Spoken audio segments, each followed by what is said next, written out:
Angel A, what do you think about the KISS 2001 Tokyo show with Ace and Eric Singer? Peter wasn't there, but do you agree or disagree that they sounded killer powerful again? Yes. I have that on video, the Tokyo, one of the Japanese shows, or maybe more than one. And it was great. I thought it was fucking awesome. It sounded better than when Peter was in the band. Just don't like him in that makeup. I just don't. Okay. Alright. Just curious. I know you're a Rush fan and have seen the band live on many occasions over the years. I was wondering if any of those shows you ever saw the band Marillion as the opening act. And if so, what were your thoughts regarding the band? No. And I only saw Rush, let me think. I mean, when they had opening acts, because I saw Rush a bunch of times when it was just them playing. I saw them with Riot. That was amazing. And I can't remember who opened the Signal show. And I saw Grace Under Pressure. That's the only times I ever saw Rush. I saw Moving Pictures, Exit Stage Left in Lakeland, Florida. Signals and Grace Under Pressure. But I just remember Riot opening the Moving Picture show. I don't remember who opened those other shows for the life of me. Alright, Arome Zab 3 says, would you ever do a full discography review of a thrash, power, or traditional metal band in the same vein of your Sabbath, Cheap Trick, Kiss reviews? I don't think so. As we speak, on my other channel, I just put up a review of Dark Angel's Darkness Ascends. I like to mix it up because, I don't know, I mean, Dark Angel only has like, what, 3 albums? And, I don't know. I really don't have an answer for that. I mean, I love a lot of thrash, but, you know, I'm not that knowledgeable as I am with Cheap Trick and Black Sabbath and Kiss because I was way into them before thrash even existed. So I got a lot of knowledge about those bands, and I thought it would benefit my reviews more if I reviewed bands of that nature. But I don't think I'm ever going to do any more, like, reviews of discographies of certain bands. I could change my mind, but I think that's, check out my new channel, the Dr. Fuck channel. Every Friday a new review, and it's stuff from Dark Angel to Motley Crue, and you know, just a all array of bands. I meant array, not hooray. Anyway, so Noel Gonzalez says, tough question, my brother. Your opinion on Ace or his wife saying they, Paul and Gene, tried to have him killed or something like that. Yeah, I think that's pretty crazy. I don't know. I don't think it's true. But, you know, I don't know. But, you know, I think it is pretty crazy, you know, think if they really did. But if you were to ask me, you know, I don't like, you know, saying this and that if I'm not, you know, I don't have all the evidence, but, I mean, my gut tells me it's not true. But, hey, who knows? Louis Borsello says, Dr. Fuck, I Was Made for Loving You is a disco song. Why are there no other disco songs that sound like it? Wow, I never thought of it that way. Well, I guess it has the disco elements, you know, the bass, dun, dun, dun, dun, you know, I've heard that in disco songs, and it does sound like a disco song. I just can't think of any disco song that sounds like it. But that is a good point, Louis. Marty White, if there is a meatloaf eating contest between Eddie Trunk and Mark Cesini from Three Shits, who would win? Do you mean Three Sides? I believe that's the guy that joined Three Sides after I stopped listening, because he wasn't around during Eric Carr was just a drummer, was he? I don't remember. I know they have somebody new, but Eddie Trunk lost some weight. Has Mark lost any weight? If Mark hasn't lost any weight, then Mark would win. If Mark has lost weight, then it's a tie. Okay, Mr. Nelson 89, if any, what would be the worst thing you've experienced while touring with your band? Kidney stones. And I had a kidney stone attack before I went on tour. And then when we were in Rhode Island, I got another attack. Man, literally before the show. But thank God it went away by the time we hit the stage. But yeah, that had to be the worst experience. I've had a lot of fun on the road. Oh yeah, and then there was a time where me and my guitar player had a big fight in New York. And he walked across the street and kicked a garbage can right in front of a police officer in his car. And the police didn't do anything. I was in shock. So, and then later we drove to New Jersey and the same guitar player had a fight with the drummer. Then he left, and he left for hours. And all I could think of, what am I going to tell his mom? You know, because we can't. What if we don't find him? You know, but lucky enough, he did come back. Those were the worst things that happened. Everything else was a lot of fun. Too much fun. Dwayne Pitts, do you get paid from YouTube for all the work you do to bring us the best in everything Kiss? No, actually, I do this for free. And the main reason because with all the subscribers and views I get, maybe I can apply to make money, but there's a lot of copyright stuff. A lot of Kiss copyright stuff on my channel. There's a lot of music clips and stuff, and I don't want Gene on my ass. Alright, Chopper61873. Hey Doc, screw the tour for right now, but I have just completed my Bradford's Exchange Kiss Train set.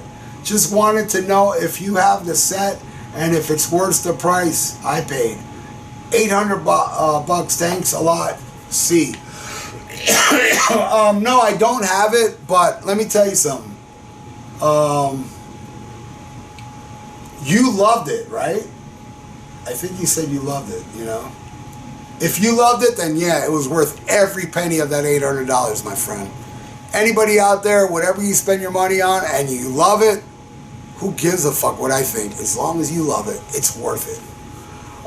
Nameless 76 Mos Was. Whatever. Hey, Doc, Greta Van Fleet or Queensryche with Wilton and Jackson as the original members. Thoughts on Tate's band with the Sarzo brothers? Excuse me. I don't know if I've heard it. Maybe I've seen a YouTube clip of the Sarzo brothers with Jeff Tate, but I don't remember it. I don't like Greta Van Fleet. That guy's voice. Hopefully he'll sound better after puberty. But I liked Queensryche's last couple albums, even though I know Rockenfield was there.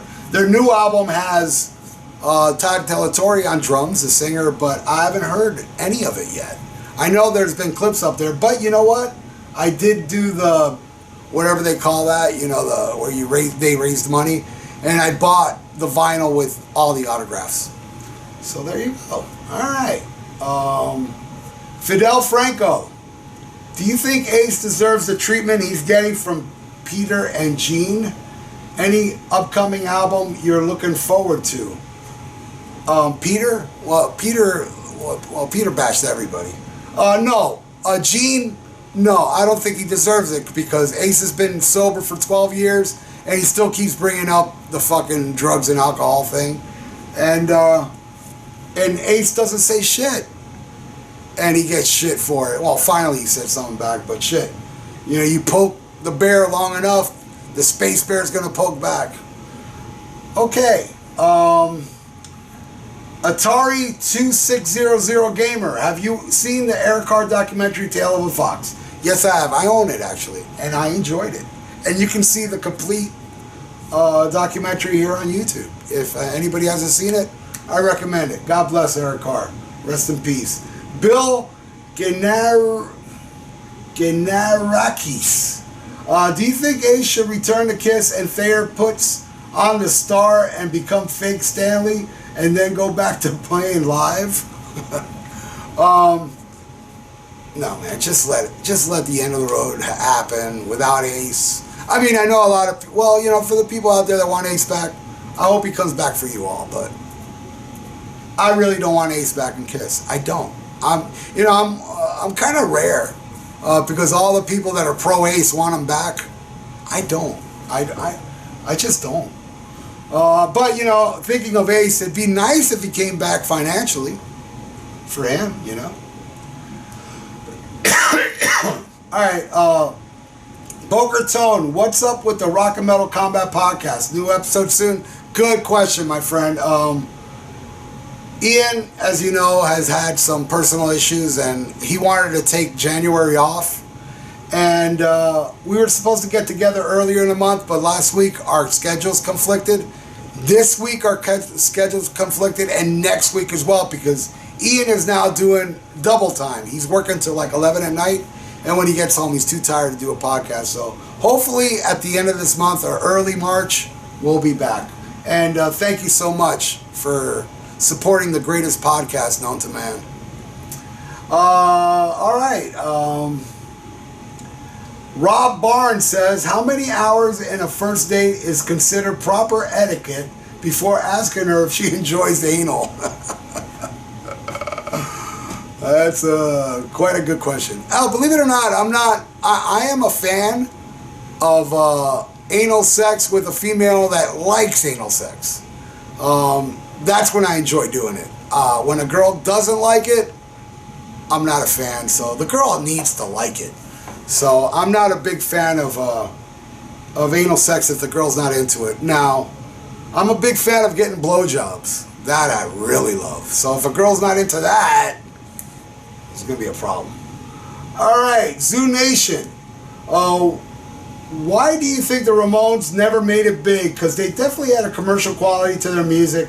I mean, how many bands like them can you name that actually created an entire genre? Them and Sabbath. That's a great question. I am a big Ramones fan. I'm not the biggest punk fan, but I love the Ramones. I own every single official release they ever did. And they had a lot of songs that should have been huge. But I don't know. I think maybe Joey Ramone's voice is a little bit of an acquired taste. I absolutely love his voice. You listen to stuff like, Danny Says, Questioningly, and then stuff like, somebody put something in my drink and, I don't want to go commando and stuff like that. The guy was versatile, and I loved his voice. It was so unique. But that's a good question, but I think if I was have to guess, I think maybe that had to do with it, and his looks, because, if he was a pretty boy, I think if he looked like Bon Jovi, I think the Ramones would have been much bigger. Philosophical Sound says, opinion on three sides of the coin, not caring about Paul lip singing. See, that's what a lot of people are telling me. I think they have the right to not care. I mean, I said this before in another video I put up, and I don't say this to be offensive. It's just the truth. Lip syncing is fake. So if you are fine with him lip syncing, then you are a fan of the fake. That's not an insult. It's just, it's like me saying, you put that finger in the fire, you're going to get burned. Oh, how dare you say I'm going to get burned? Fuck you. Well, you're into the fake, so fuck you. All right. Pens Fan 77. What's your favorite AC/DC album? That would be Power Age. But man, that live album, If You Want Blood, is right there. Those are my two favorite. And Highway to Hell is a little less. And fucking, dude, anything with Bond, dude. Let There Be Rock, Dirty Deeds, High Voltage, TNT, all that shit. I love all that. But yeah, I'd have to put Power Age on the top with the live album. Alex Mans, are you the lead singer of your band or lead guitarist? I am the lead singer. I can't really play guitar, even though I do a lead guitar solo on the last song we play live. And I can shred, man, on that one fucking string. Jabroni says, do you like Lordy? Also, glad you're feeling better. Thank you, Jabroni. And I don't know much about Lordy, but on my other channel, I do reaction videos, and somebody asked me to react to a Lordy video. I did. It's not up yet because this person didn't pay. Now, I do get paid on my other channel, But how I do it is I tell people, dude, if you want me to react to a video and you want it up quick and with a shout out to you, give me $5. And I got attacked by one person saying, that's not like you, man. That's fucked up that you're doing it. Yeah, I guess it is. But fuck, man, vinyl's expensive.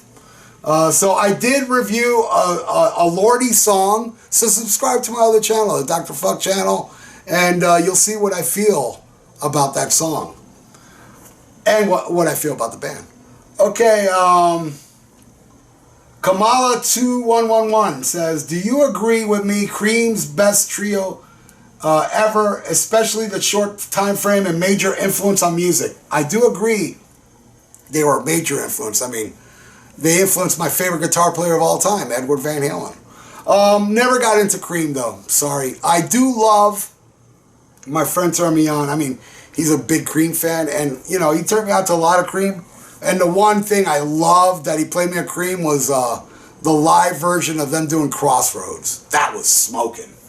All right, that's about all I can say about that. All right, AJ the Marauder says, he's got 4 questions. Thoughts on 2 new Queensryche songs? Haven't heard them yet. Vinyl or CD? Reason? I love them both so much, but I'm going to go with vinyl because of the artwork, and I don't know. I mean, there's certain vinyl that don't sound as good as a CD, and vice versa. But I'm going to say vinyl. Bands you would want Thrash or Die to open for. Band you would want Thrash or Die to open for. You mean like I open for them? Because bands that I want to open for us, I would consider that blasphemy. I'd rather open for. And the main band, and I talk about them a lot, and since we are Thrash, Violence. I would love to open for Violence. I'd love to open for Dark Angel, too. I'd love to open for Metallica so I can play in front of a gazillion people. So there you go. Next question. Who do you think the spokesman of metal should be instead of Eddie Trunk? All right. Well, not one. I think spokesman for metal should be several people. And they're all my friends. My friend Morbid Mario should be the spokesman for death metal. Ruben De La Rosa should be the spokesman of all genres of metal because he likes a lot of that stuff. My friend Manny should be the spokesman for doom metal. And I should be the spokesman of traditional and thrash. There you go. Demon Trios K, Almost Human. What do you think of Stryper? I love Stryper. I love him. You know, I'm not like this religious guy. And some people think I'm going to hell because of my little Satan songs. They're all goof. But I think they're extremely talented. They have a lot of great songs. Not a fan of their ballads. My favorite album, believe it or not, by Stryper is The Fallen. Not the last one, which is great, Goddamn Evil. The one before it is my favorite. Then To Hell with the Devil and Soldiers. I absolutely love them. And I think Oz Fox is a phenomenal guitar player, but I actually prefer Michael Sweet as a guitarist. I think I like him even more, but they're both amazing, and I think they fucking rule. My favorite Stryper song is Yahweh. All right, Yahamo Barahona. Just heard Trouble Walking today. What's your favorite song from the album? Also, I recently started to listen to Blackmore's Night discography, and since I love old folk metal groups like Mago de Oz and Ouroboros, I'm really loving it. What is your take on Blackmore's Night? Keep rocking. Greetings from El Salvador. Thank you, buddy. What was the first band you brought up? What do I think of? Trouble Walking. My favorite song is probably Lost in Limbo. That's my favorite off there. Blackmore's Night, I gotta, you know, I don't have them all. I love Shadow of the Moon. That's the first one, right? With Ocean Gypsy. That's a great album. I like chilling to, I gotta be in the mood for it, but I love chilling to Blackmore's Night, and I absolutely love Candace Knight's voice. What a beautiful, her voice is almost as beautiful as her, because she is drop dead gorgeous. Hear Blackmore strapped to a Marshall and a Stratocaster and play Rainbow and Deep Purple stuff, but I dig it. I do dig it. Marty White, can you discuss how you lost so much weight? I'm jealous. Like I was talking about earlier, that medical issue I had, you know, they put me on a strict diet and stuff because of my pancreas. And I think the main thing that, and still I got weight to lose. You know, when I get sick, I eat a lot. So I've gained some weight this past week. But the main thing is I stopped eating bread. And yesterday I was on the go. And I had to get to my friend's band. I was starving, and I stopped at a Burger King, and I bought the original chicken sandwich, and I ate it without the bread. I don't eat bread, and I think bread, that starch stuff, according to my doctor, is really bad for you. Really, like, makes you blow up.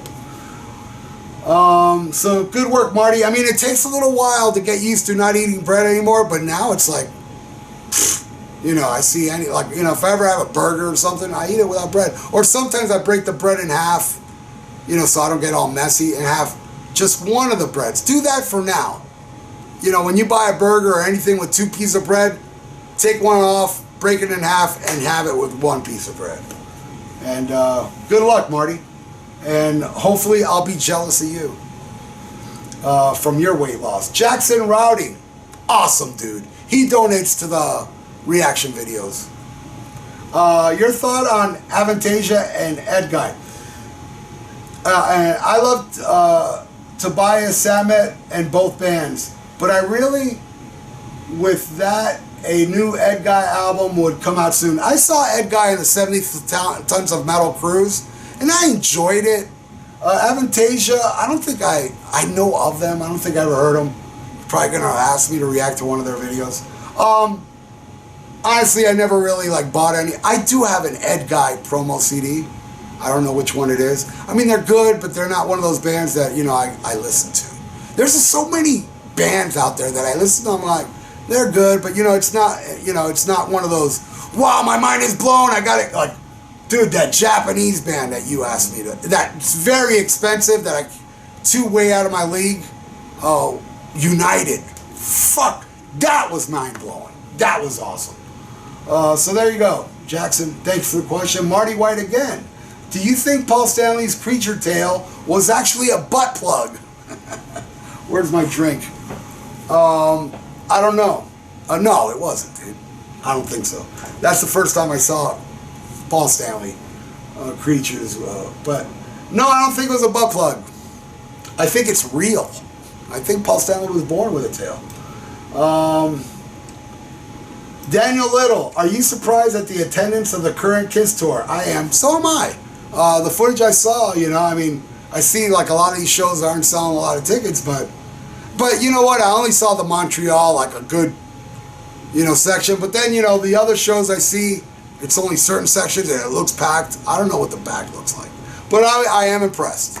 There you go. Cindy Ann Lisboa says, did you watch Live Aid in '85? Yes, I did. Live as it happened on TV. MTV. I actually watched it. I was with my buddies getting drunk, waiting for that Led Zeppelin reunion, and was very let down by it. Knowing you were a Sabbath fan, I believe you were excited by them reuniting, didn't you? Big time.